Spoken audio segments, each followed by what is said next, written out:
donc, quand on compare les deux, on se rend compte que c'est un transfert qui accroît les inégalités. Donc ça aussi, c'est important aussi à dire, parce que voilà, quand on entend voilà, certains acteurs qui défendent plus les propriétaires, parfois ils vont presque dire « Ah mais c'est presque du social, les gens, ils n'ont rien d'autre pour vivre, c'est des personnes âgées qui n'ont des toutes petites pensions, ils ont tout mis leur épargne dans un petit logement, et si on vient taxer, ils vont devenir pauvres et tout. » Donc ça, c'est pas vrai. Bon là, c'est clairement pas vrai. C'est un transfert qui est globalement régressif. Alors, par Donc exemple, régressif, tu veux dire Donc quoi? régressif. qui part de Qui part ménages plus pauvre, pauvres, qui va vers des ménages plus plus riches, quoi, globalement. Un chiffre moi, qui m'avait marqué, c'est que j'ai comparé vraiment en couplant, on va dire, voilà, quel était le revenu du locataire et quel était le revenu du bailleur. Donc vraiment, on regardait de qui à qui. Et je voyais que la moitié des locataires avaient un revenu moitié inférieur à celui du bailleur avant transfert de loyer, quoi.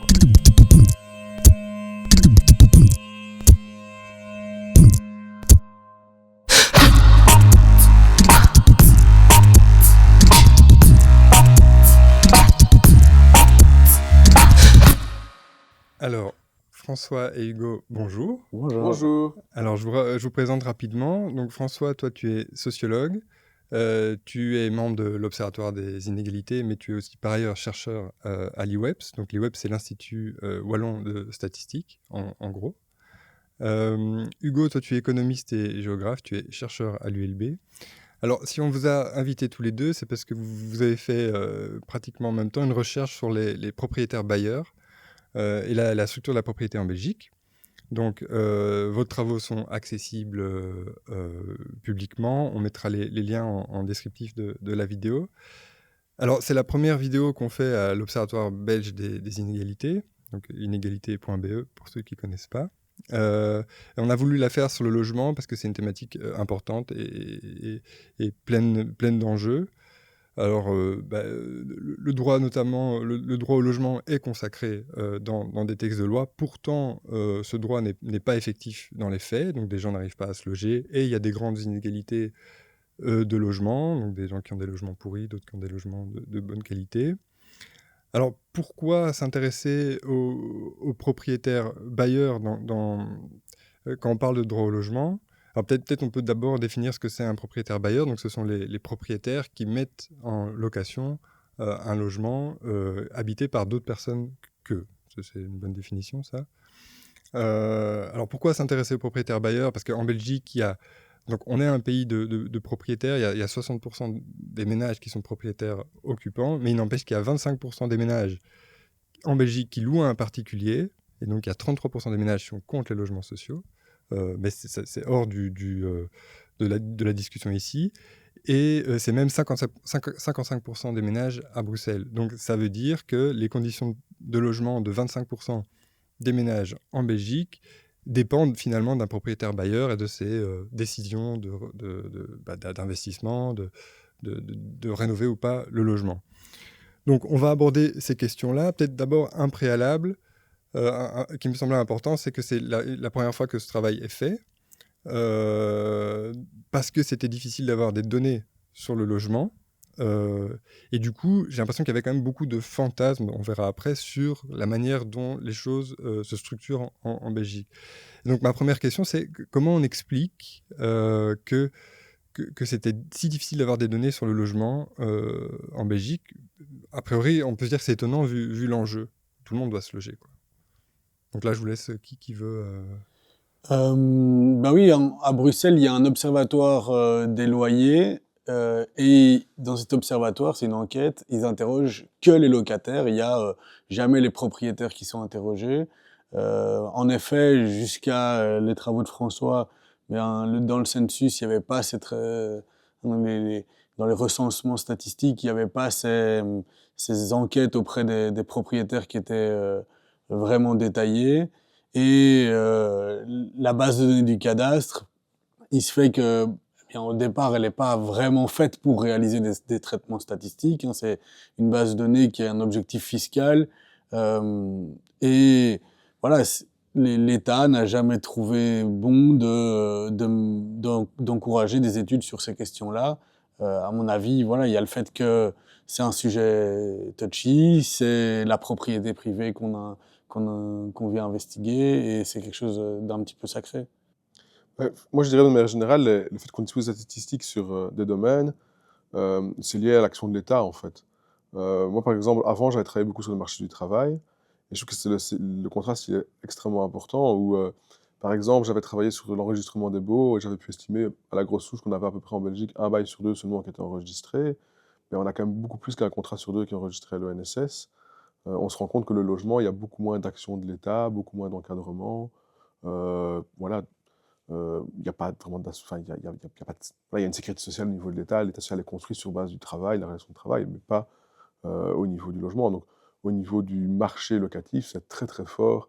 L'État est très peu, beaucoup moins présent que par exemple sur le marché du travail, où on a alors beaucoup plus juste le propriétaire bailleur et le locataire ou le candidat locataire qui font un peu ce qu'ils veulent dans leur coin, même s'il y a quand même du droit, mais voilà, il n'y a personne qui vient vérifier, on n'a pas d'inspecteur, etc. Donc, voilà, je pense que c'est ça qui explique en partie le fait qu'on n'ait pas de données. Et c'est vrai qu'historiquement, les données sur les logements sont centrées sur les occupants. Donc, on a des données d'enquête, des données administratives où souvent on regarde qui habite. Et puis là, on peut comparer les locataires, les propriétaires occupants, mais les approches plus en termes de qui possède le logement, quel est le profil des gens qui le possèdent, à part les occupants, propriétaires occupants, parce que c'est les mêmes personnes, ben on a voilà, historiquement peu d'informations. Voilà, il y a des données qui sont enregistrées comme le cadastre, mais c'est vrai que c'est pas facile de les avoir. Et moi, j'ai pu accéder au Census, donc qui est un croisement de bases de données qui a été réalisé par Statbel dans le but de remplacer les anciens recensements papier. Donc le dernier a eu lieu en 2001, quand ça coûtait trop cher, on n'en a plus fait. Et maintenant, on va vers des croisements de bases de données. Et là, avec les différents croisements, j'ai pu obtenir des informations où on avait croisé donc, les infos du cadastre pour savoir qui était propriétaire de quel logement, avec d'autres éléments, donc notamment le registre national, pour savoir qui habitait le logement, et aussi ça m'a relié à d'autres caractéristiques, bon, est-ce que la personne travaillait ou pas, quel était son revenu fiscal, la variété de données fiscales, l'âge, etc. des personnes. Donc voilà, donc il y a peu d'études aussi, il y avait peu d'études avant, il y avait peu de données, c'est une question sur laquelle il y a moins, voilà, il y a moins de personnes qui travaillaient, voilà. Peut-être un élément qui est quand même marquant, c'est que en ayant travaillé là-dessus, vous avez vu que en fait, on ne savait pas vraiment combien il y a de logements en Belgique.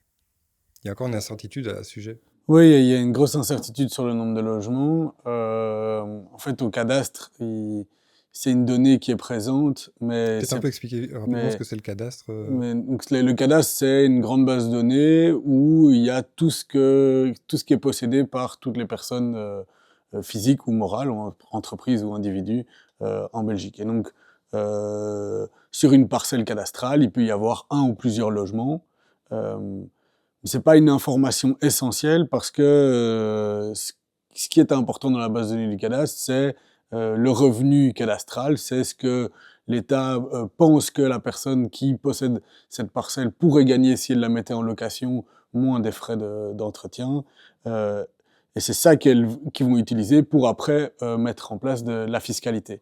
Et donc, en fait, s'il y a des remembrements, donc des logements qui sont remis ensemble ou divisions, bien, c'est pas toujours forcément enregistré dans la base de données du cadastre. Et donc, il y a une incertitude sur le nombre de logements. Moi, je dirais même que ce qui est important dans le cadastre, c'est même pas l'aspect fiscal. En fait, à la base, c'est garantir la propriété en fait, des propriétaires. En fait. C'est pour ça que ça existe. Comme ça, il y a une source authentique qui garantit, mais c'est juste propriétaire d'un logement, c'est inscrit dans le cadastre et quelqu'un d'autre ne peut pas lui dire que c'est lui qui est propriétaire. Donc, c'est vraiment garantir la propriété. Après, c'est utilisé de manière fiscale aussi. Donc, c'est que toutes les questions annexes où finalement, toutes les dimensions qualité par exemple, du logement, c'est des éléments qui sont souvent intéressants aussi, de savoir est-ce que le logement est grand, est-ce qu'il est petit, est-ce qu'il est tout pourri, est-ce qu'il est vraiment rénové, luxueux, tout ça, c'est une qualité assez discutable dans le cadastre parce qu'il y a beaucoup de travaux qui ne sont pas enregistrés. Et on se rend compte que même le nombre de logements, c'est quelque chose qui est discutable, sauf quand c'est des propriétaires différents qui possèdent les différents logements. Là, évidemment, c'est enregistré, mais quand c'est un seul propriétaire par exemple, qui possède une maison, parfois le nombre qui est indiqué dans le cadastre ne correspond pas à la réalité. Parfois on indique que c'est une maison, une seule maison, mais en réalité ça a été divisé par plusieurs logements et occupé par différents locataires, ou parfois à l'inverse, on indique qu'il y a beaucoup de logements qui sont indiqués dans le cadastre, mais en fait il n'y en a qu'un, parce que soit c'était une erreur d'écriture, on vous dit peut-être que d'encodage, ça peut être aussi des cas de remembrement, comme dit Hugo, où finalement on avait par exemple 2 appartements dans la maison, mais c'est un ménage qui l'a acheté et puis il voulait avoir une grande maison, donc il a fait des travaux et transformé ça en un seul logement. Donc c'est vrai qu'on a des grosses incertitudes.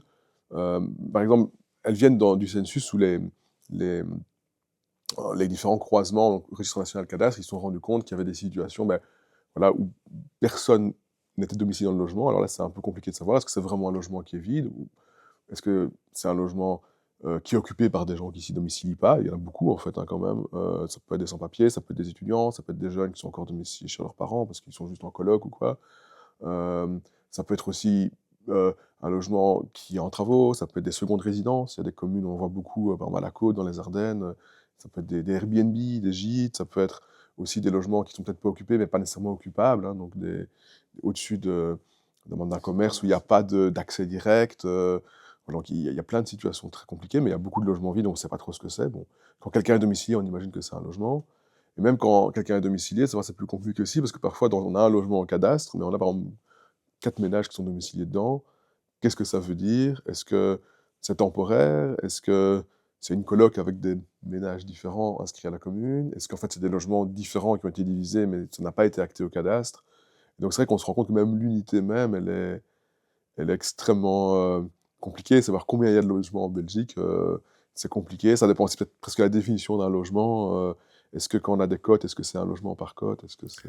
Alors, ça me permet de passer à la suite. Étant donné cette incertitude, j'ai l'impression qu'il y a eu quand même beaucoup d'idées un peu préconçues qui ont circulé sur le logement, notamment le fait, que c'est quelque chose qu'on a quand même beaucoup entendu dans le passé, que le logement était très concentré, c'est-à-dire il était possédé par une petite élite propriétaire, ou qu'il était possédé par des entreprises privées qui pouvaient par exemple jouer un jeu de spéculation en laissant les logements vides. Et donc on va aborder ces deux points-là, vous montrer que c'est pas du tout le cas en fait. Donc on va aborder d'abord la question des sociétés, vous montrer que finalement il y a peu de sociétés privées qui possèdent des logements. C'est quelque chose qui est finalement assez étonnant. Peut-être vous pouvez un peu développer sur le sujet. Ouais. Ouais, par rapport à ce que tu dis, je pense qu'il faut aussi démonter le préjugé inverse. Donc, c'est vrai que parfois, enfin, je sais pas, dans le milieu de droit du défense au logement, on avance aisément là.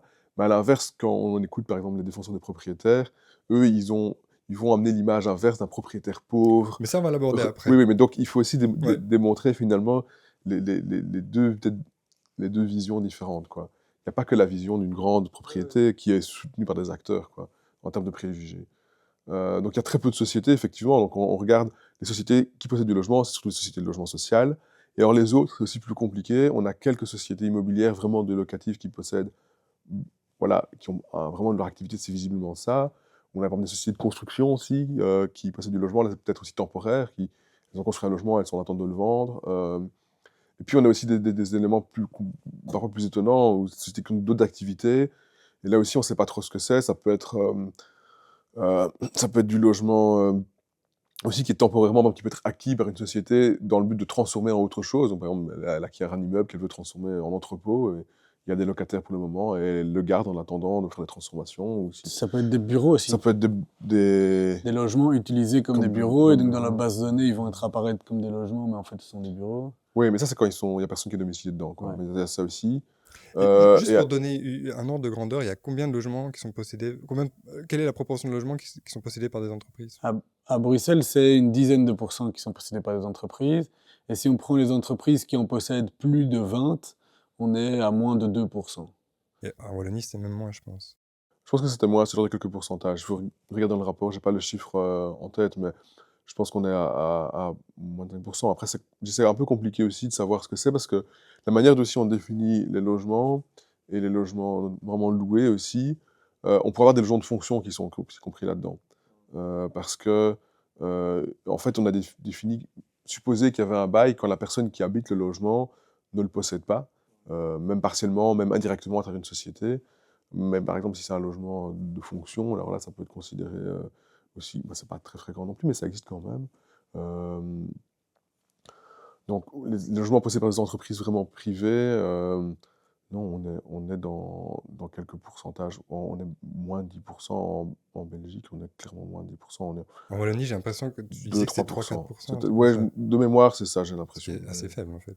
Oui, c'est très faible. Et avec aussi des situations très différentes. Dans ces entreprises-là, on a visiblement pas que des entreprises dont l'objet, c'est vraiment la location de logement. C'est ce que je disais, ça peut être des cas d'entreprises qui possèdent du logement, qui en font des bureaux, qui veulent en faire des bureaux. Parce qu'on a aussi une photographie, moi j'ai travaillé sur le Census, on a une photographie à un moment donné, donc il faut se rendre compte, mais c'est comme le logement vide, on peut avoir du logement vide au 1er janvier, parce que le locataire est parti en décembre et qu'en Et 2 février, mois il y a après, il est quelqu'un qui loué, arrive, quoi. quoi. Mhm. Et que voilà, ils sont toujours en train de repeindre, le propriétaire est en train de repeindre. Donc il faut pas oublier qu'on a cet aspect, Ouais. une dimension très, pas du tout temporelle, en fait, en tout cas dans les Mhm. données sur lesquelles j'ai travaillé. Et ça peut être la même chose pour les sociétés, et ça peut être des situations aussi relativement temporaires où voilà, il y a c'est acheter du logement pour le rénover puis le vendre, quoi. Promoteur immobilier, quoi. Et du coup, parce qu'il y a, c'est quelque chose qu'on a entendu. Il y avait la problématique de la financiarisation du logement, c'est-à-dire que la finance était de plus en plus, avait de plus en plus d'impact dans la question du logement. C'est quelque chose que tu remets un peu en question, du coup, aussi, Hugo? Ouais, donc en fait, il y a plusieurs acceptations du terme financiarisation. Mais il me semble que l'acceptation la plus commune, c'est l'implication d'acteurs liés à la finance dans la possession, la location de logement, la production, possession, location de logement. Euh, Clairement, dans la production, les promoteurs immobiliers ont l'air d'être fort liés à la finance, au moins les grands promoteurs qui représentent au moins la moitié des logements produits. Par contre, la possession de logements, c'est clair qu'on observe peu d'entreprises et donc c'est en effet, ça me semble être un peu bizarre d'utiliser ce terme-là pour décrire ça. Alors il y a une autre acceptation de la financiarisation qui serait l'idée de gérer un bien immobilier comme un actif financier. Et il y a des chercheurs qui parlent de financiarisation ordinaire des ménages qui hein, utiliseraient le logement comme un moyen assurantiel, un moyen pour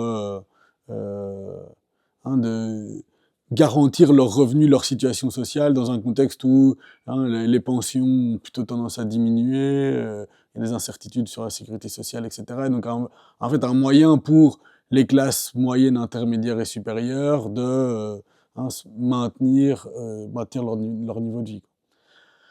Et ça me semble plus acceptable. Mais donc, en fait, ça dépend de qu'est-ce qu'on entend par financiarisation. Mais c'est clair que moi, quand on dit le mot financiarisation, ben, moi, je vois finance, Wall Street, et ça me semble pas coller à la réalité. Mhm. Ouais, oui, donc pour compléter ce que dit Hugo, moi j'ai travaillé sur la possession, donc pas sur la production du tout. Donc là, c'est vrai qu'il y a peut-être d'autres acteurs en termes de promoteurs immobiliers, etc., où il y a peut-être plus de financiarisation, etc. Donc si on parle de ça, c'est autre chose. Moi, je parle qui possède. Et donc, qui possède, c'est clairement non. Après, il faut peut-être voir l'évolution. Peut-être qu'on a quand même une tendance lente à long terme d'avoir plus d'acteurs, tu vois, et entreprises. Ça faudrait voilà, comparer quand on aura les données du Census, par exemple, 2021. Est-ce qu'on voit un peu plus d'évolution? Peut-être qu'il y a quand même une évolution, mais elle est probablement assez légère. Surtout parce qu'on n'a pas non plus énormément de transactions. Parfois, on dit, voilà, les logements voilà, sont vendus tout le temps, mais en fait, il y a assez peu de transactions. J'ai regardé, je pense, en Wallonie, je pense que c'est la même chose sur la Belgique. On a de l'ordre de 1-2% des logements qui sont vendus chaque année. Donc c'est assez peu. Et donc, même par rapport aussi à l'idée de financiarisation des ménages, voilà, les ménages sont propriétaires longtemps de leur logement, ne le vendent pas directement. Au vu, on verra le profil des propriétaires, on peut se demander aussi est-ce que c'est des logements qui sont achetés ou est-ce qu'ils sont hérités. Moi, j'ai pas d'infos là-dessus, mais voilà, je suis pas sûr qu'on ait un profil de ménage qui se voit comme un acteur financier du logement, qui va en acheter, en revendre, l'acheter 5 ans plus tard, le vendre parce que les prix sont plus... Voilà, j'ai pas l'impression qu'on a ce profil-là. Euh, voilà, Mais du coup, ça fait que si les bailleurs ne sont pas des entreprises, ce sont des particuliers. Et se pose la question de comment, quel type de personne possède quel logement. Et donc la deuxième idée que vous cassez un peu, c'est que le logement privé serait très concentré, donc aux mains d'une petite proportion de grands bailleurs qui posséderaient plein d'immeubles. Et c'est pas du tout ce que vous voyez, en fait. Est-ce que vous pouvez aussi un peu expliquer ça? Ouais, à Bruxelles, c'est 60% des logements loués qui sont possédés par les propriétaires qui en louent un, deux ou trois, 75% pour des propriétaires qui en possèdent de un à 5. Donc l'essentiel des locataires font face à des propriétaires bailleurs qui en possèdent quelques-uns. Alors c'est pas forcément des pauvres, hein. Posséder un, deux, trois logements, ça peut être des grands logements, on peut retirer des gros loyers de ça, mais c'est quand même loin de cette image de la grande propriété, une propriété très concentrée. Et alors, ils sont quand même une minorité, hein, à Bruxelles, ça représente environ 15% des ménages bruxellois qui mettent des logements en location. C'est pas rien, C'est 15%. pas rien, mais c'est une minorité. C'est-à-dire que politiquement, c'est possible de les isoler, mais c'est pas les top 1%. C'est-à-dire que clairement, moi, faisant partie de la classe sociale à laquelle je fais partie, ben, je connais plein de gens qui sont propriétaires bailleurs. C'est quand même un fait assez répandu.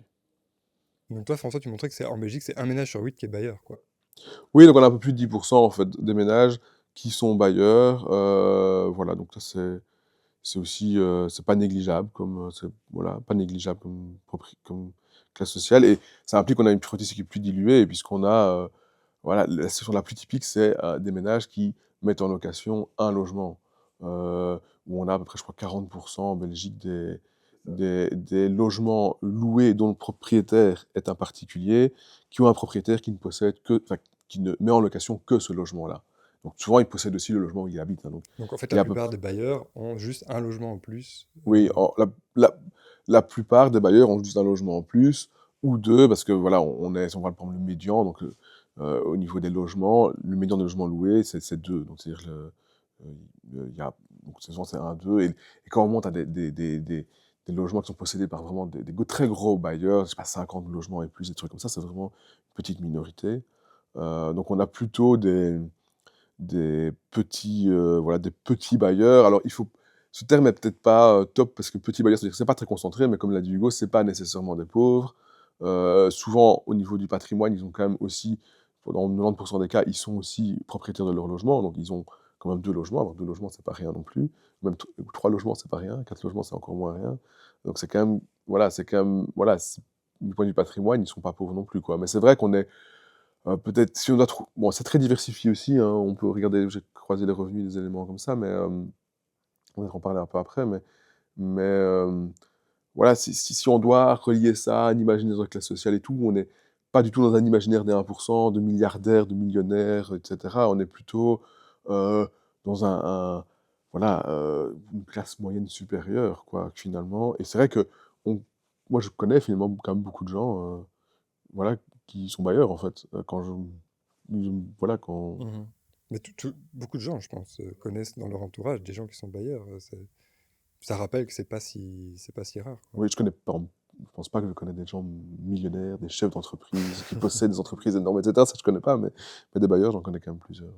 J'ai fait la géographie à l'intérieur de Bruxelles, de la structure de la propriété, et en fait, dans les quartiers populaires, c'est plutôt cette moyenne-là. Alors là où il y a des sociétés, des grands propriétaires qui possèdent beaucoup de logements, c'est plutôt dans les quartiers centraux et quartiers aisés, alors que dans les quartiers populaires, ben, on a cette forte dispersion. Donc si on part du postulat qu'il y a un problème de crise du logement, en particulier pour les classes populaires, mais en fait, on voit que ces personnes-là sont plutôt face à des propriétaires dont le patrimoine est de petite ou moyenne envergure.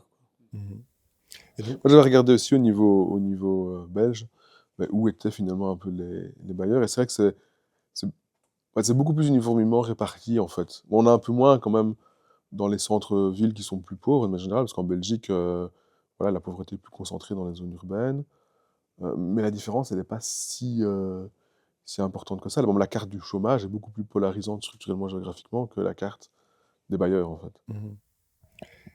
Et bon, tu l'as rappelé aussi, François, c'est que même, enfin, là, on parle de petits bailleurs, ça peut peut-être donner l'image qu'en fait, c'est quelque chose de populaire. En fait, pas vraiment non plus. Je veux dire, on l'abordera après. Ils sont quand même plus aisés que la moyenne, notamment parce qu'ils ont un patrimoine, mais ils ont aussi des revenus plus élevés. Enfin, on va en parler après. Mais donc, tu rappelles quand même dans ton rapport qu'il y a quand même un logement loué sur 4 qui l'est par un bailleur qui a au moins 5 logements. Donc, c'est pas non plus, c'est pas négligeable non plus, quoi. Il y a quand même il y a un petit peu de concentration quand même. Bah, oui, après, il y a une diversité, en fait, de situations. C'est ça qu'il faut...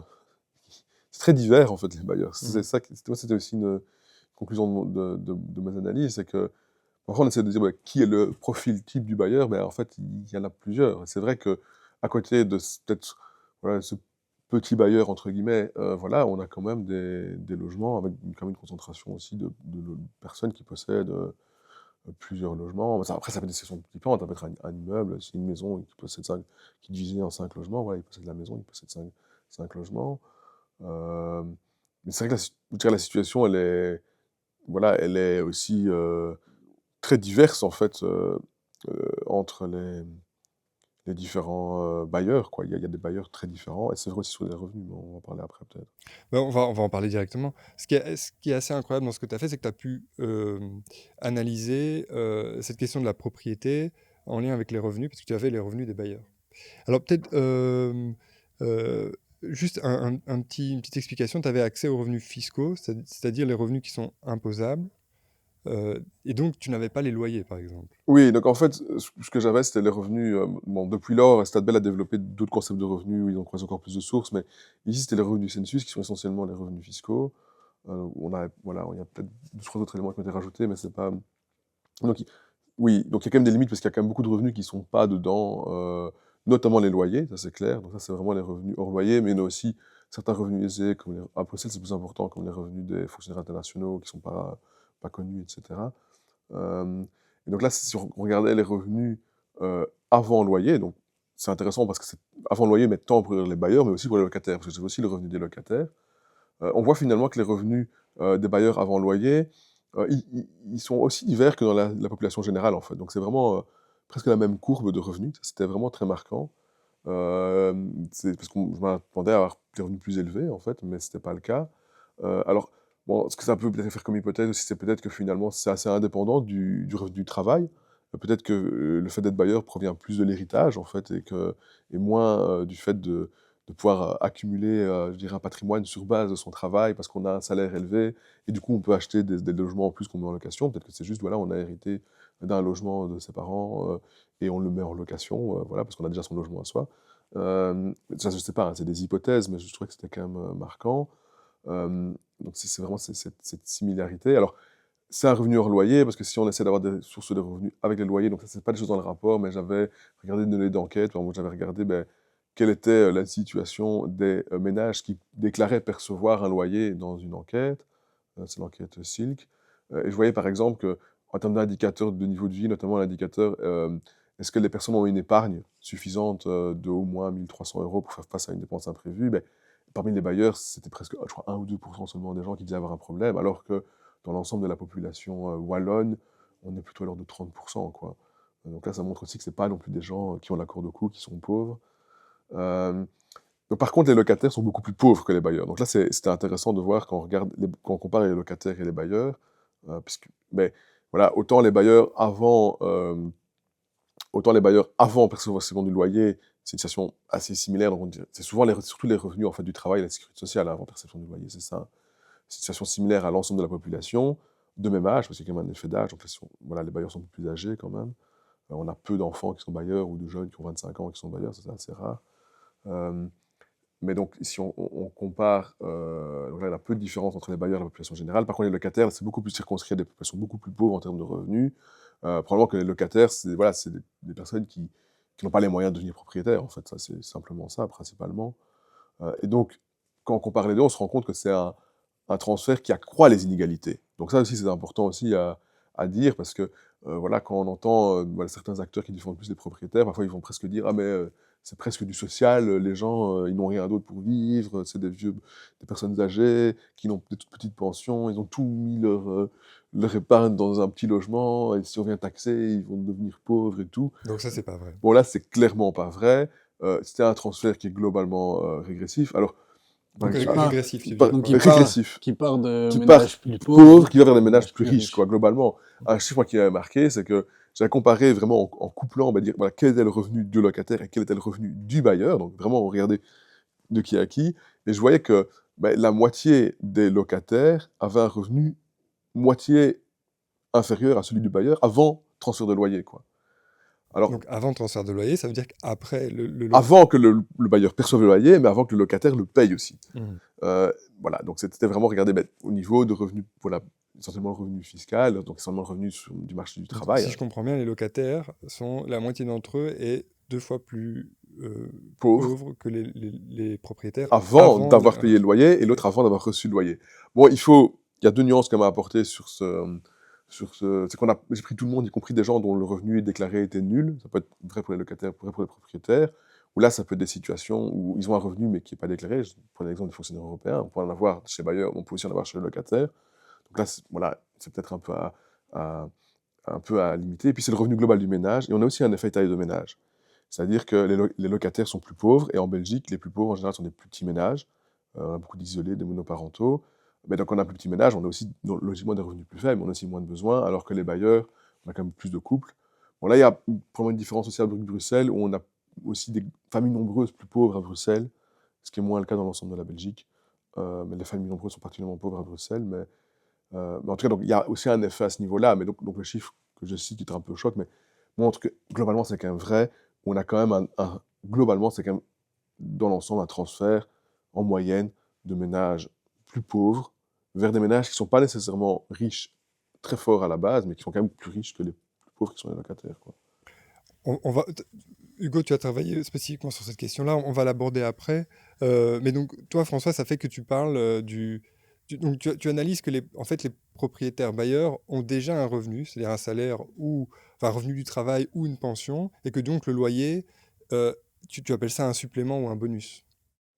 Oui, en fait, ça c'était, oui, oui, tout à fait. Donc ça, c'était un élément aussi par rapport à l'idée, parfois qui est défendue, ouais, c'est le fantasme plutôt là Mhm.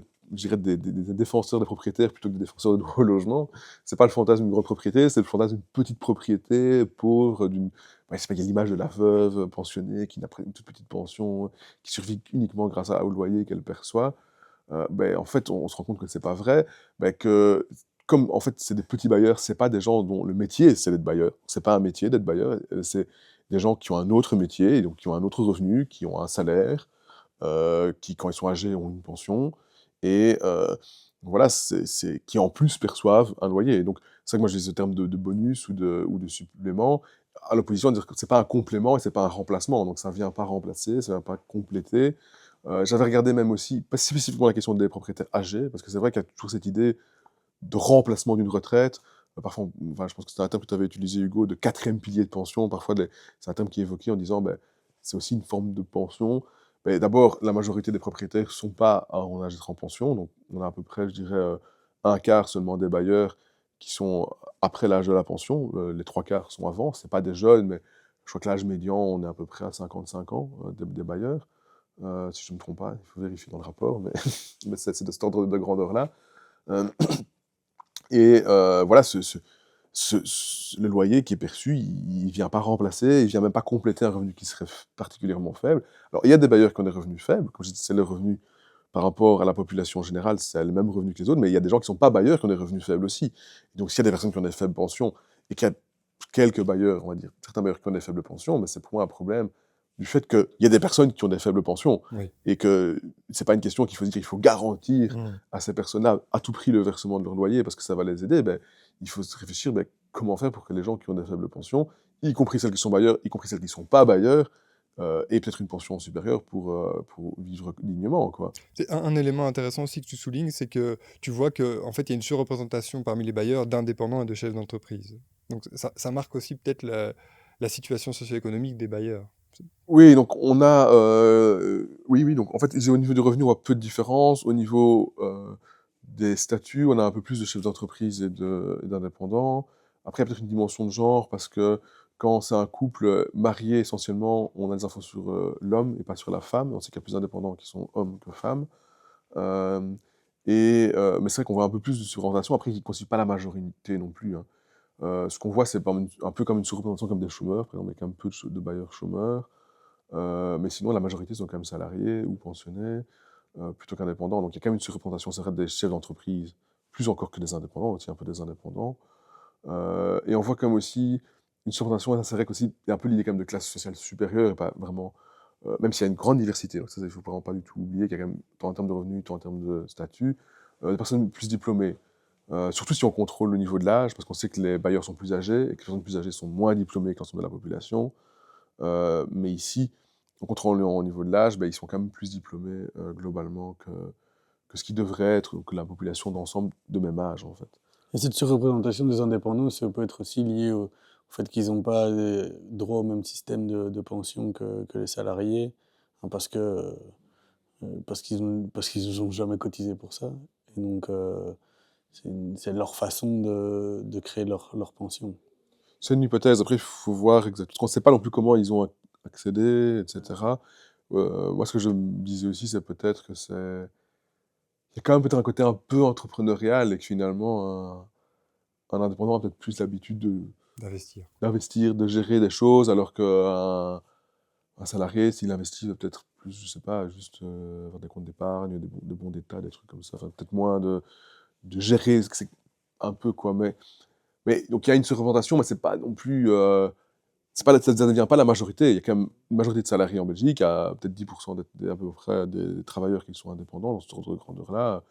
Et là, on est, je sais plus, l'ordre de peut-être de 20% de bailleurs qui. Mais donc, il y a une surreprésentation, mais c'est pas non plus. J'aimerais passer, enfin, juste faire une petite parenthèse sur un point peut-être un peu plus politique. Euh, sur la conception de ce que c'est les inégalités. Enfin, moi aussi, je travaille sur ces questions-là, sur d'autres questions, sur questions de revenus, de santé, de parcours scolaire. Et en fait, on voit souvent que les inégalités, elles suivent un gradient, comme on appelle ça. C'est-à-dire qu'elles sont progressives, elles sont continues, elles sont progressives. Il n'y a pas une rupture radicale entre un groupe qui posséderait tout, qui réussirait tout, et un groupe qui posséderait rien et qui raterait tout. Euh, et ce que je trouve intéressant, c'est que là, vous le montrez pour le patrimoine immobilier, qu'on pensait en fait plus polarisé, parce que généralement, les questions de patrimoine, on les pense très polarisées. Et donc, ça remet un peu en question la manière dont on conçoit parfois les inégalités comme une sorte de fracture radicale entre des possédants et des personnes démunies. Donc, le fameux 1% qui posséderait tout et les 9% qui posséderaient rien. Et parfois, les théories critiques soutiennent cette conception, hein, capitaliste versus travailleur, ce genre de trucs. Alors, personnellement, j'aimerais un peu juste lancer une réflexion là-dessus. Je me dis que cette vision, elle décrit assez mal les inégalités, qui sont quand même plus continues que ce qu'on croit. Et que, en fait, ça crée un problème politique, parce que cette vision qui caricature les inégalités, elle est pas très opérationnelle politiquement. Parce que, notamment sur la question du logement, elle mène à penser que c'est une petite élite propriétaire, financiarisée, qui posséderait tout. Or, ce que vous montrez, c'est que c'est le fait d'un groupe beaucoup plus large, qui est aisé, mais qui n'est pas non plus déconnecté de la réalité. Donc, vous le disiez, on connaît des bailleurs, c'est des gens qu'on connaît, donc qui sont pas sur la Lune, qui sont pas dans des... Non, non, mais je veux dire, on parle parfois des ultra-riches, des millionnaires, etc. C'est commode parce que ça crée une sorte de cible éloignée, inaccessible. Mais en réalité, euh, les inégalités sont beaucoup plus continues et ancrées dans notre quotidien, plus qu'on le croit. Et donc déjà, est-ce que vous partagez ce constat de manière générale? Je voulais un peu vous lancer là-dessus. Oui, oui, on a cité un peu les chiffres, hein. On vit à Bruxelles une quinzaine de pourcents des ménages qui sont bailleurs. C'est pas 1%, c'est pas 3%, ouais, plutôt autour de 10-15. Si on doit rajouter les logements qui sont possédés par des propriétaires qui habitent en dehors de la région bruxelloise, essentiellement en périphérie, on pourrait rajouter encore une masse de propriétaires en plus, hein, et ils représentent environ 10% du nombre de ménages bruxellois. Hein, donc on a plutôt une opposition 80-20 plutôt que 99-1. Et en effet, ça a c'est un enjeu en termes de politique de discours, contre qui on doit s'adresser, euh, mais aussi de mesures publiques. C'est-à-dire que si l'objectif c'était de lutter contre les très très grands propriétaires, eh bien on pourrait essayer de mettre en place des mesures ciblées. Notamment, c'est ce que en Espagne, le Parti socialiste, quand il est venu au pouvoir, ils ont dit qu'ils allaient faire. Ils ont dit on va réguler les loyers pour les propriétaires qui possèdent plus de 10 logements. Si on fait ça, à Bruxelles, on touche environ 10% des logements et très peu dans les quartiers populaires. Donc en fait, on passe à côté complètement de l'essentiel si on tient compte si on prend des critères comme celui-là. Et donc, ça veut dire que les mesures qu'on doit, à mon avis, prendre, c'est des mesures qui vont toucher tout le monde, en fait, en gros. Hein, des baisses, blocage des loyers, taxation sur les loyers, en fait, des choses des mesures qui sont beaucoup plus globales. Alors, en effet, c'est possible de mettre en place des mécanismes pour tenir compte du fait qu'il y en a qui en possèdent beaucoup plus que d'autres, mais globalement, il ne s'agit pas d'aller taper juste sur les plus gros. Mhm. Mais du coup, ça rend peut-être la question beaucoup plus compliquée parce que finalement, vu que tu dis que c'est très dispersé, la propriété, c'est sans doute pour ça que c'est très compliqué d'aborder cette question politiquement parce que ça va toucher tout le monde. Oui, c'est ça. Donc, Enfin, tout le monde, les c'est plus à la aisés, fois, ça explique possiblement les blocages. C'est le fait que on peut pas s'attaquer uniquement au top. Ça explique aussi possiblement hein, pourquoi est-ce qu'on fait quand même certains focus. Moi, je travaillais sur Airbnb et sur la question des loyers. Je me fais beaucoup plus interroger sur la question d'Airbnb que sur la question des loyers en général. Alors que Airbnb, ouais, dans certains quartiers, c'est important, mais à l'échelle de la région, ça représente 1%. Donc, on prend comme ça parfois semble un peu comme des épouvantails qui servent en fait d'une certaine façon à dédouaner la classe intermédiaire supérieure en fait d'aller vraiment régler cette question des loyers en général. Mhm.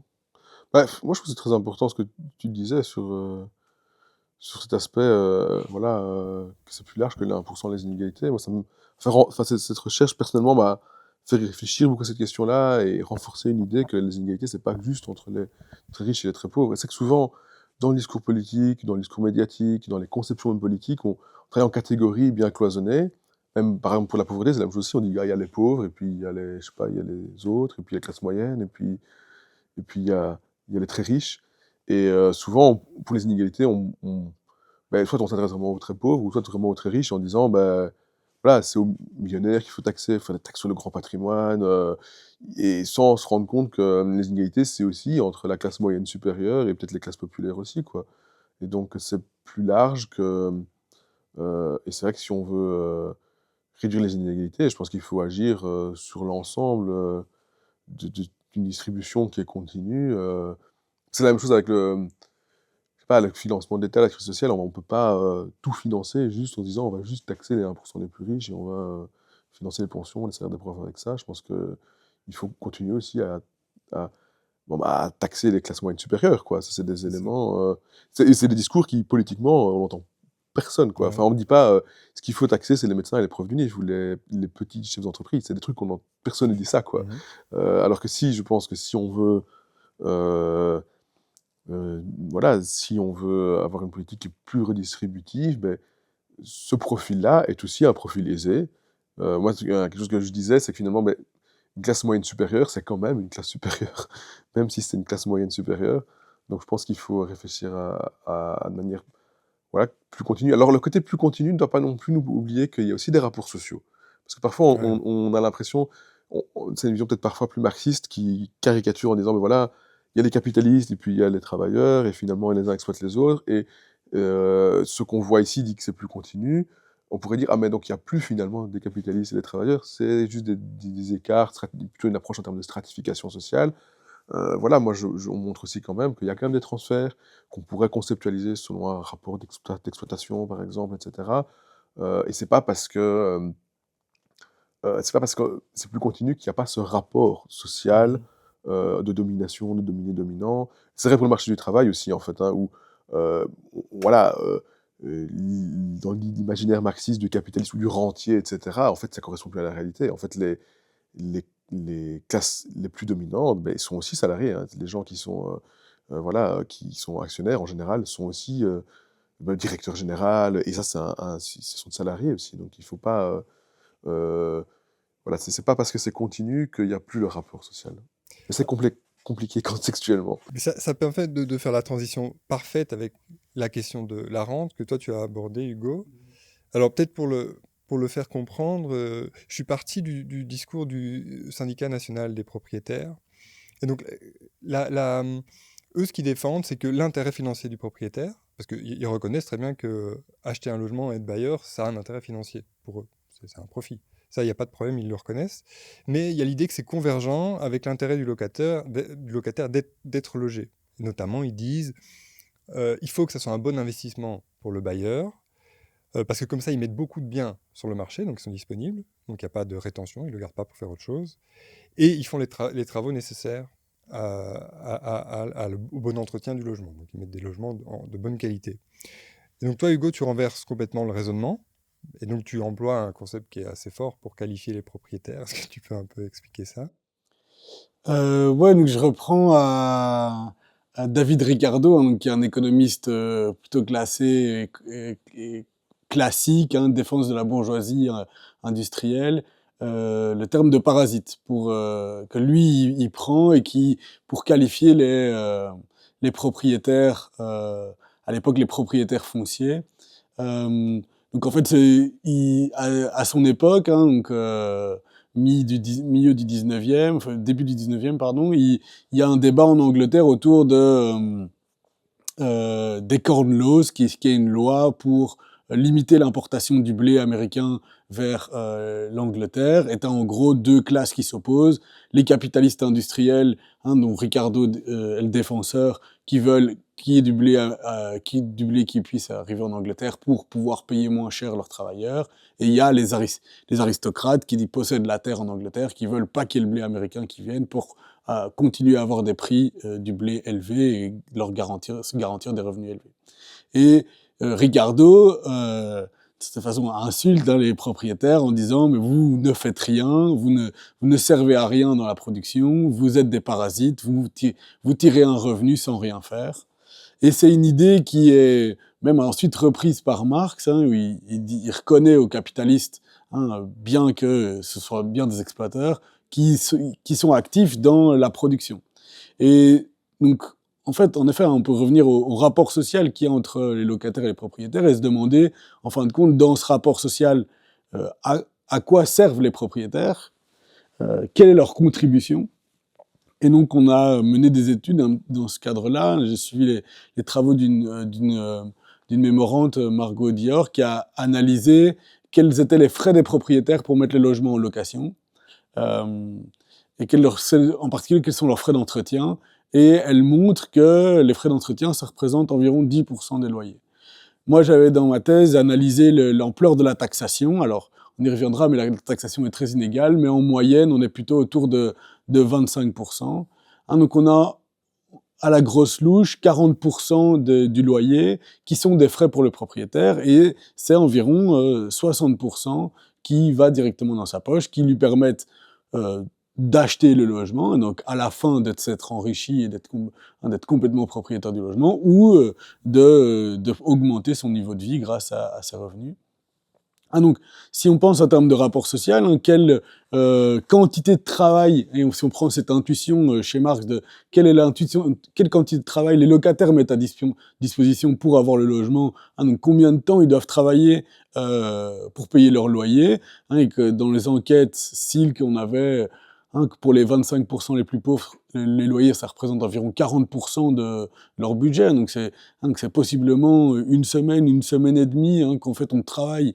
Hein, bon, il y a une partie évidemment qui est prise par le patron avant, mais dont on prend les revenus et qui vont directement pour le propriétaire. Donc ça, c'est la quantité de travail que les locataires doivent fournir.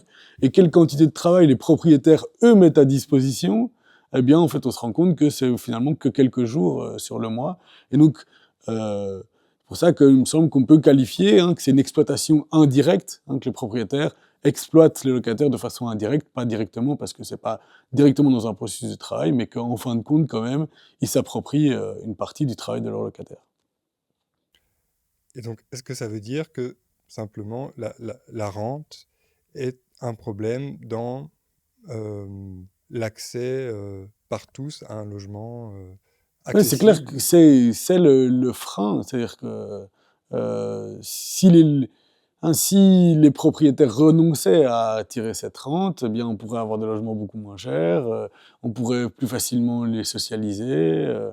En fait, on se rend compte que le logement public, il est pas forcément déficitaire. Si les sociétés de logements sociaux, en fait, ils tirent un loyer, si l'État remplaçait les propriétaires bailleurs, ce serait pas forcément une activité déficitaire.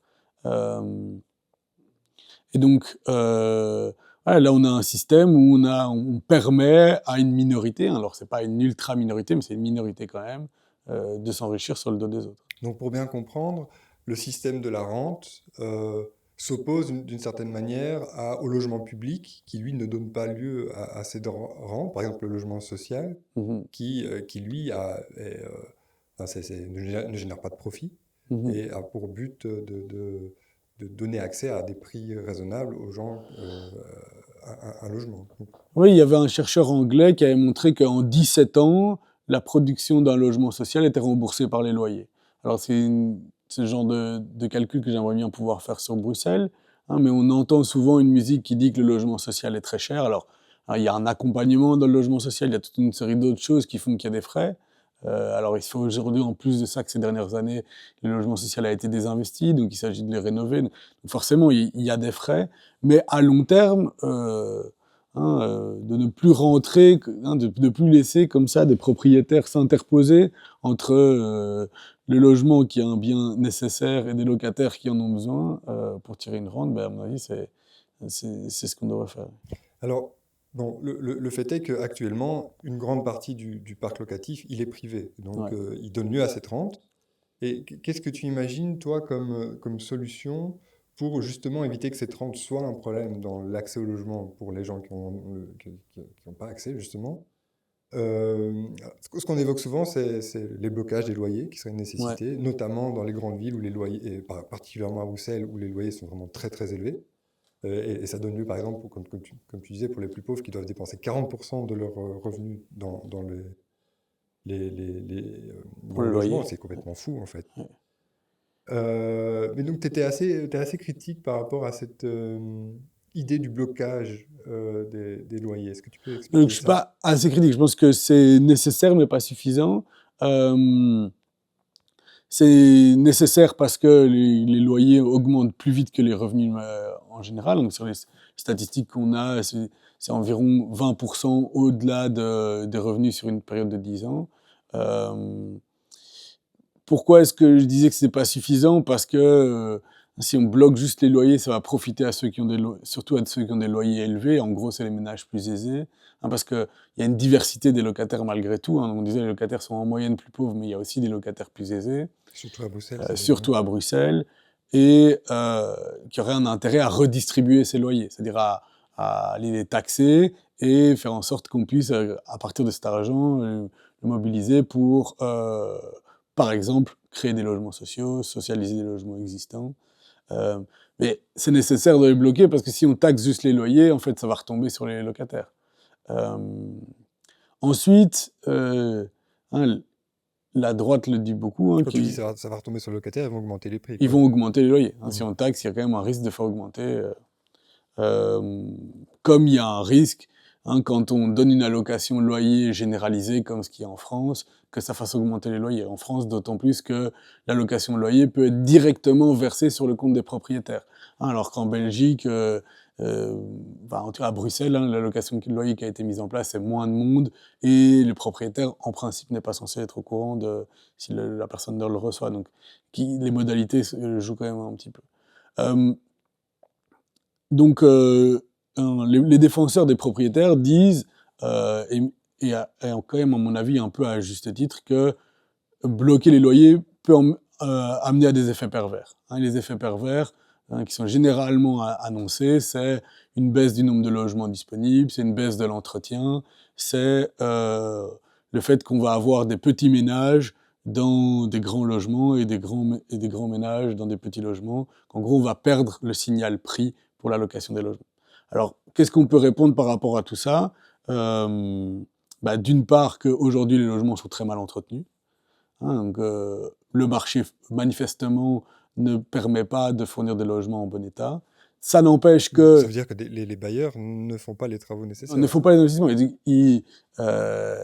En fait, c'est totalement rationnel pour les propriétaires de désinvestir dans leur logement. C'est-à-dire de faire le minimum de travaux possible, d'avoir un logement en mauvais état et de tirer quand même des loyers élevés, sachant que, en fait, il y a une pénurie de logements accessibles et donc que les ménages les plus pauvres, en particulier ceux aussi qui sont victimes de racisme, etc., bien, ils vont être contraints et forcés d'accepter le loyer que le propriétaire leur demande. Et donc, en fait, ils n'ont pas vraiment forcément intérêt à investir beaucoup dans leur logement, et c'est pour ça que les logements se dégradent.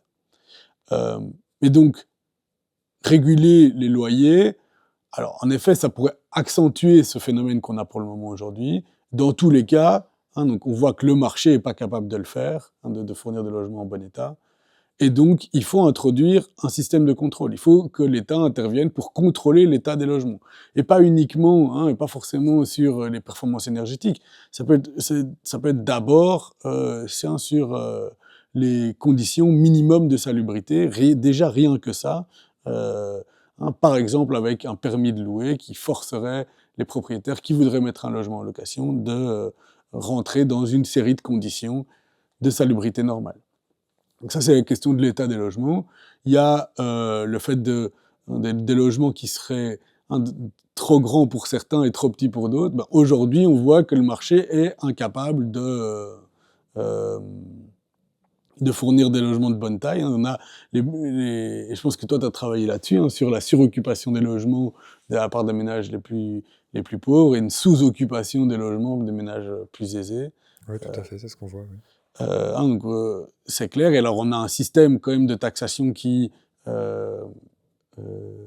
encourage les propriétaires à rester dans leur logement. Donc, en gros, une taxation qui est aujourd'hui très forte sur la transaction et assez faible sur la possession. Et donc, du coup, les ménages qui possèdent des grands logements ont vraiment pas intérêt à changer parce qu'ils risquent de perdre beaucoup d'argent. À mon avis, il y aura un intérêt à baisser la taxation sur les transactions, augmenter sur la possession, pas comme ce qui est en train d'être fait pour le moment en Wallonie, où ils ont juste baissé sur les transactions. Et donc, ouais, ça c'est à mon avis où il faudra jouer aussi là-dessus, réfléchir quand même à l'allocation des logements. Dans le logement social, il y a des mutations. Quand les logements sont trop grands pour la taille du ménage ou trop petits pour la taille du ménage, les ménages sont invités à changer de logement. Le retrait de logements du marché locatif, c'est aussi quelque chose qui a avancé comme effet pervers de blocage des loyers. Là aussi, à mon avis, il faut mettre en place des contrôles sur les logements vides. Alors, à Bruxelles, pour le moment, on n'en voit pas beaucoup, mais aussi contre les changements de fonction, que des logements soient utilisés pour d'autres choses. En fait, tout ça, à mon avis, ça doit être contrôlé. Donc, en fait, il y a des effets pervers possibles à la taxation-régulation des loyers, en gros, en fait, de faire baisser le rendement locatif. Mais tous ces effets pervers sont contrables par plus de mesures publiques de contrôle.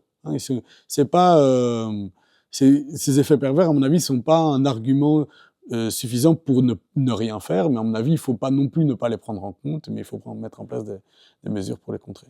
Un truc qui me semble important à redire, c'est que, bon, évidemment, tes propositions, les propriétaires crieraient au scandale, mais justement, tu montres qu'il y a que l'intérêt privé des bailleurs et le droit au logement ou l'intérêt des locataires ne sont pas convergents. Et c'est pour ça que c'est-à-dire que tes propositions vont juste dans le sens de rendre effectif le droit au logement, en fait. Oui. Ça, juste un commentaire personnel. On avait été présenter les résultats à tous les milieux associatifs. Et moi, je trouvais ça marquant à quel point, dans les questions du public, il y avait des personnes qui disaient « Mais les mesures que que vous proposiez. On disait, ben voilà, ce sera intéressant de limiter la rente, justement, risque de faire perdre du logement à des propriétaires. Des gens devraient vendre leur logement. Alors, bon, il faut quand même discuter, parce que je ne suis pas sûr qu'il y en ait tant qui arrivent jusque-là, et qu'il faudrait vraiment des mesures très fortes. Mais même si c'est le cas, je pense que si on veut garantir un droit au logement, il y a un moment, il faut qu'il y ait moins de logements locatifs privés, et peut-être plus de logements sociaux, et plus de logements pour les propriétaires occupants. Mais si on veut faire baisser le prix des logements, il y a un moment, il faut que les bailleurs remettent sur le marché acquisitif certains logements, quoi. Mais Donc, contraindre les propriétaires à les vendre, ça peut permettre à l'État de les socialiser, d'en racheter, hein, de racheter des logements. Ça va faire ainsi, on fait baisser le rendement locatif, ça devrait faire baisser les prix, ça permettrait à l'État de racheter des logements moins chers.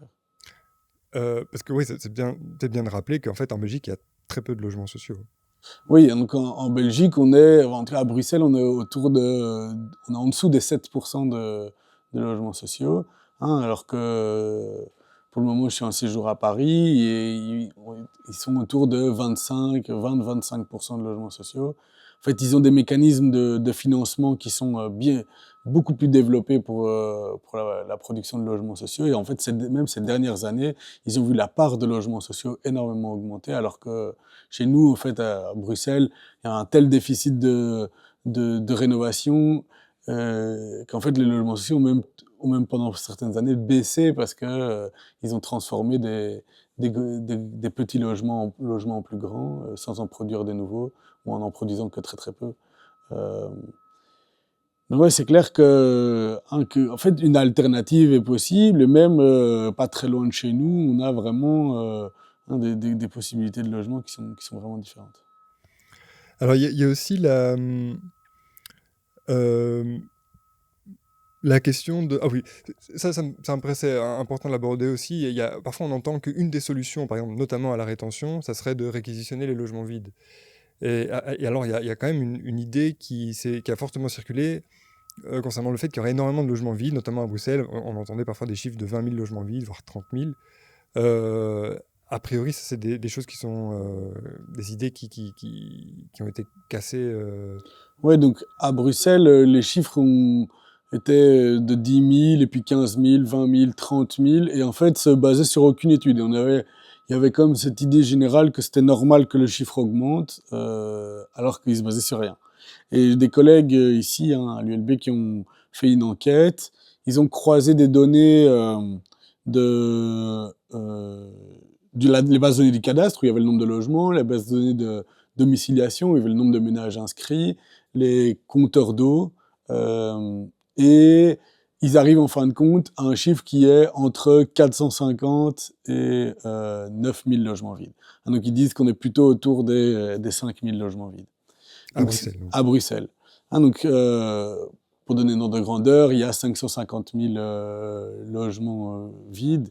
Donc, Logement. Pardon, logements. Il y a 550 000 logements, donc 5 000 logements vides. Donc c'est beaucoup moins que... Même pas 1%.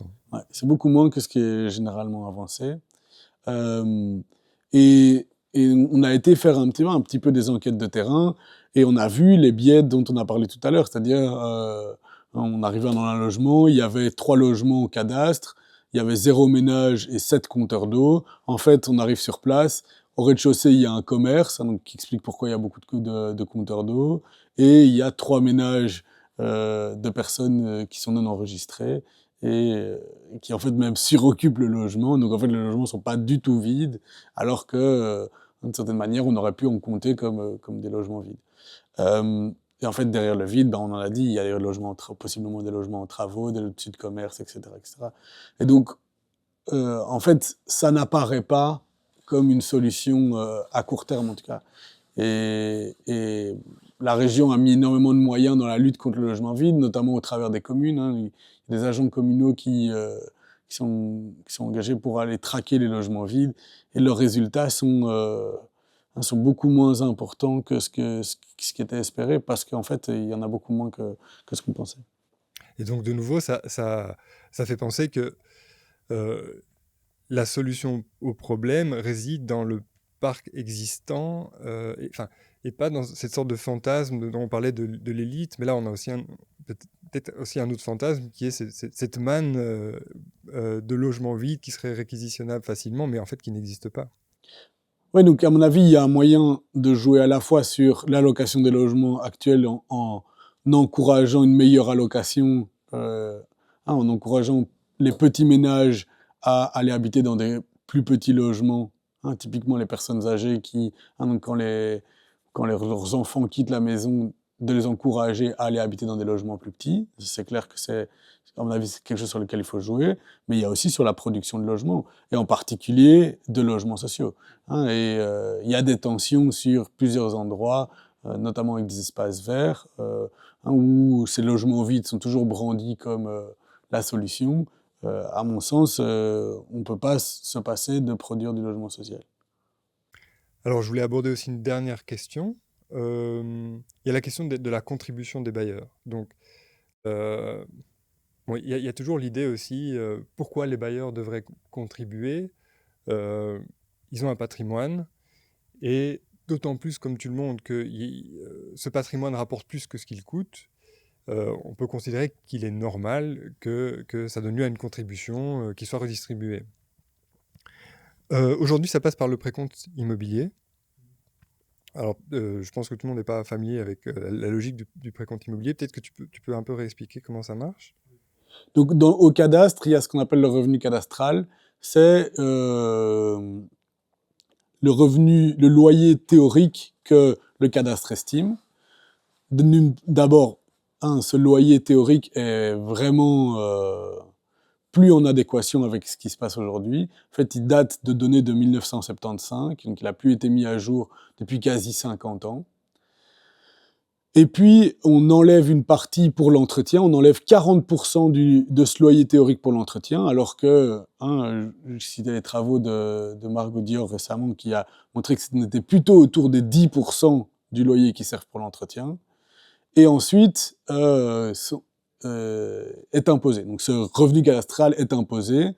Il est imposé au travers du précompte immobilier, dont une partie va pour les communes. C'est ce qu'on appelle les centimes additionnels sur le précompte immobilier. C'est pour ça que ça a fait beaucoup de bruit là pendant les campagnes communales. Une partie va pour la région, une partie pour, à Bruxelles, l'agglomération, donc pour la région, et dans le reste de la Belgique pour les provinces. Normalement, les propriétaires qui mettent en location des logements sont aussi taxés au travers de l'IPP, donc l'impôt sur les personnes physiques, l'impôt sur le travail, en gros. Mais de nouveau, c'est le revenu cadastral qui est utilisé dans ce calcul-là. Alors, il est un petit peu majoré, etc., mais et globalement, donc en tout, globalement, en moyenne, les loyers sont taxés autour de 25%. Mais en fait, ils sont taxés de façon très, très, très inégale. Comme je disais, il n'y a pas eu de mise à jour depuis 75, et donc il y en a qui sont taxés plus, et il y en a qui sont taxés beaucoup, beaucoup moins. Et donc, il y a des grandes inéquités entre les contribuables, et à mon avis, ça participe à la colère qu'il y a ces derniers temps autour du précompte immobilier, parce que il y en a qui, de fait, sont fort taxés. Mais en fait, il y en a beaucoup qui sont très, très, très peu taxés. Ça ne taxe pas que les loyers, ça taxe aussi les propriétaires occupants. Oui, oui. Donc, ce loyer fictif est taxé, peu importe qu'on mette le logement en location ou non, au travers du précompte immobilier. Par contre, l'IPP, au travers de l'IPP, c'est que si il y a location. Ok, et alors, donc, peut-être un élément intéressant, peut-être pas trop développé parce qu'on n'a plus beaucoup de temps, c'est que ce précompte immobilier n'est pas proportionnel au loyer reçu par les bailleurs. Oui, c'est ça. Donc moi, ce que j'ai fait, c'est que j'ai fait un croisement entre la base de données de l'Observatoire des loyers et le cadastre pour voir le lien qu'il y avait entre le revenu cadastral et les loyers. Et en fait, il n'y a pas de lien. C'est-à-dire que les bailleurs ne sont pas taxés à hauteur de l'argent qu'ils reçoivent. Non, et c'est taxé un peu c'est quasi de l'aléatoire. Okay. On ne peut pas dire que c'est de l'aléatoire, mais c'est-à-dire qu'il y a vraiment, il y en a qui vont percevoir pour des logements équivalents, des gens qui vont payer beaucoup de taxes et d'autres qui vont payer très très peu de taxes. Alors, toi, François, tu as avancé une idée intéressante qui était la globalisation des revenus. Parce Mais que oui, notamment, il y a la question des petits bailleurs aussi. mais en fait, c'était, je disais, il y a une diversité des bailleurs. Et je pense qu'on n'a pas beaucoup parlé, mais alors, Hugo montrait dans sa thèse qu'il y avait aussi des bailleurs populaires, par exemple, dans les classes populaires. On voit par exemple, je pense qu'à Bruxelles, qu'il y a un tiers des logements loués dont le bailleur habite le même immeuble, en fait. Ouais. Voilà. En Belgique, on a la moitié, en moyenne, des bailleurs qui habitent la même commune. Donc il y a aussi des bailleurs dans les quartiers populaires, dans les classes populaires, il y en a beaucoup, en fait. Donc il y a une diversité. Et donc plutôt que de se dire, ben, actuellement, comme ça fonctionne, ben, la taxation, elle n'est pas progressive nécessairement. Donc que vous ayez 10 logements ou un logement, ben, vous allez payer en fonction du revenu cadastral des logements, mais il n'y a pas une taxation accrue pour ceux qui possèdent 10 logements et réduite pour ceux qui n'en possèdent qu'un, enfin qui n'en louent qu'un. Parce que, voilà, pour les logements occupés, c'est un peu différent, mais euh, donc moi, ce que je me disais, c'est comme en plus le revenu locatif n'est qu'une part du revenu global, puisqu'en général, les gens ont aussi un autre revenu. Je pense que c'est beaucoup plus intéressant de globaliser sur base du revenu réel, donc, ou du revenu théorique, mais vraiment mis à jour par rapport à ce que vaut le logement, et d'intégrer ça à l'ensemble de l'impôt des personnes physiques pour avoir quelque chose de plus progressif. Et donc celui qui effectivement, parce qu'il y a quand même des situations qui existent, même si elles sont plus rares, de personnes qui voilà, ont un revenu faible, une pension faible et un petit loyer qu'ils perçoivent, ben, c'est normal que ces personnes-là ben, payent moins d'impôts, je trouve, sur leur loyer, que celui qui a un revenu très élevé, qui a un salaire très élevé et qui peut-être possède 5 logements et qui en perçoit beaucoup de loyer, ben, lui, proportionnellement, il devrait payer plus de loyer. Donc c'était l'idée de progressivité fiscale, qu'on pourrait aussi imaginer sur le patrimoine aussi, hein, donc c'est à la fois sur ce qui est reçu, mais on peut aussi imaginer taxation de ce qui est possédé, donc finalement de ce que possèdent les personnes, bon, personne net, on peut se dire, ben voilà, quelqu'un qui possède un logement, mais qui a un gros emprunt sur son logement, ben, il pourrait être moins payé que celui qui en possède 5 et qui n'a plus aucun emprunt dessus, quoi. Donc c'est peut-être remettre un peu, voilà, De la progressivité, la quoi. progressivité dans les impôts, un truc plus rationnel, plus simple, qui correspond plus à la réalité aussi, parce on voit qu'on a des vieux systèmes que personne ne veut toucher, parce qu'on sait qu'il y a un espèce de tabou politique là-dessus, personne ne veut réactualiser le revenu cadastral, personne ne veut imaginer, penser cette fiscalité, mais du coup on a un système que personne ne veut toucher, qui est construit de briques et de broc, et qui est en fait pas juste pour personne, et ni même pour à l'intérieur des bailleurs, en fait, hein, qui est pas juste pour les locataires, qui est pas juste pour les occupants, voilà, donc, qui est pas très rationnel, qui est, voilà, qui n'est ni rationnel, ni juste, voilà, je sais pas si tu veux Non, non, je suis ajouter quelque d'accord. chose? Et en effet, les propriétaires bailleurs qui ont des revenus plus faibles, ils sont minoritaires, mais ils existent, hein. Donc on peut mettre en place des mécanismes où enfin, on tient compte de de ces situations-là. Et ça va pas remettre en question totalement la capacité redistributrice de la taxation des loyers. Du coup, je pense on a fait le tour. François, Hugo, merci beaucoup. Merci à Merci vous. Joël.